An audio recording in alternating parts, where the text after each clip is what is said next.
ቆይ አንዴ እንዳትሄድ ጠብቀኝ። የሲቪ ቪዛ ካርድ አዝዤ መምጣት ብቻ ነው።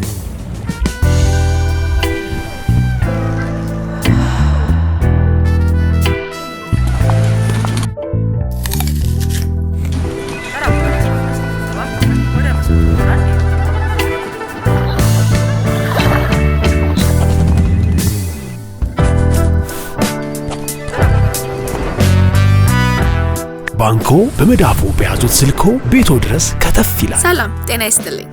በማንኛውም ሰዓት በተመቸው ቀን ባሉበት ሆነው የኢትዮጵያ ንግድ ባንክን ቪዛ ካርዶን በስልኮ ማዘዝ ይችላሉ። የሲቢ ሞባይል ባንኪንግ መተግበሪያውን ይክፈቱ። ባንኪንግ የሚለውን ይክፈቱ። ቪዛ ካርድ ሰርቪስ የሚለውን ይምረጡ። ይፈልጉ ምትክ ወይም አዲስ መጠየቅ። የካርዶን አይነትና የሚወስዱበትን ቅርንጫፍ መርጠው ያረጋግጡ። ባንክ የሚመጡት ካርዶን ለመውሰድ ብቻ ነው። አሁኑኑ ያመልክቱ። በፍጥነት ካርዶን ይውሰዱ። የኢትዮጵያ ንግድ ባንክ ሁሌም የሚተማመኑበት ባንክ።